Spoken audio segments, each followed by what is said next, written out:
also, I guess I do just have to say first off, congratulations to you both on the movie. Just you must be so thrilled, I guess, just with how it's turned out and with the response that it's been getting so far. Yes. I mean, I would. It was one of those situations where, we were in rehearsals, and I mean, of course, I have so much admiration for Tobias Lindholm and Eddie before we ever showed up. So I was excited to have the opportunity to work with them. And then in rehearsals, I thought, oh, this is fantastic because we know the film we want to make. We're all kind of speaking the same kind of process and tone of what this film is. And there were some moments where you kind of like, is this too easy? Does it just feel too great to work with these guys? Does that mean that the Film's going to be awful. yeah? But I would be on set. I'm like, no, you guys, this is an interesting thing. This is going to be a great film. So I'm so happy that audiences are responding the way they are. And I guess that must be how you want it to go for a film like this, where it is like quite challenging material and like a really harrowing story, and just to be able to have sort of that relaxed, I guess, connection between everyone actually making it must help a great deal, I'm guessing. So for me, it's more helpful, to have a safe, supportive environment between takes is helpful. That when you're running the camera, to have the harrowing experience, you can't have it the whole time because all that does is just drain your energy. So I find performances are always better when there's a release from the energy just going out. You can have the moments of stillness and peace.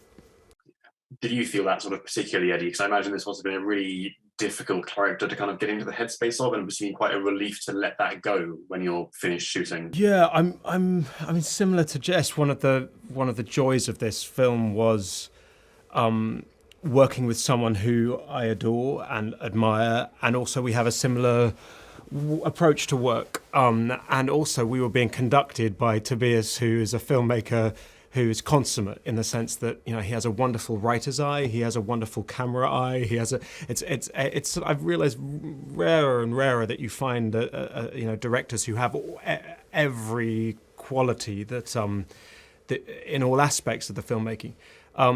I was lucky with this film that there is this brilliant book called The Good Nurse, written by a man called Charles Graeber, of which our story is the last sort of, I suppose, third of. And the rest of the book is a really rigorous insight into Charlie Cullen's upbringing, his trauma. And so getting to have that as your Bible, but then also having Christy Wilson Cairns, who wrote this script and has such a faith in actors and allows an anonymity in my character and allows the unspoken. That was kind of a dream. So you've got all that biographical stuff that you can kind of push down and embed in you, but then you can just play it through playing opposite, a brilliant actor. And then just, I guess, you come to set, and I was sitting there watching the movie and just thinking, my thought watching the movie was, well, night shift hospital lighting is really great for this kind of story. And that must have been so great for, I guess, finding the atmosphere and the tone that you needed. Yeah, there were times where I was like, it is so dark. and they actually lit it more in post. But I forgot the name of the DP. Terrible. Jody.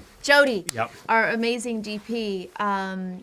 All the reflections that are in this film, he was so smart because when you have that kind of lighting, you can light what you want to see reflected, off the glass and in the rooms, and I thought it's so brilliantly shot, and with Tobias's eye, it felt like we were in this cocoon in some sort. So it really helped the performances. And what you thought, if you think it's dark, when we were filming, it was literally pitch black. I turned up for the first scene I had to do, which was walking down a corridor, and I couldn't see. And it was Tobias was like, okay, so and you walk, and I did this walk, and I was like, can I just watch that on playback? And in playback, it looked dark, but sort of lit.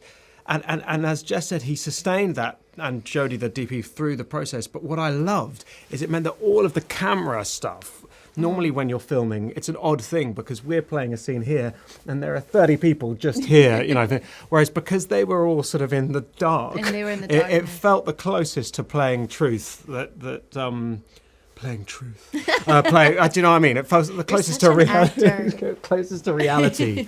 And I actually found it like properly liberating that. Yeah.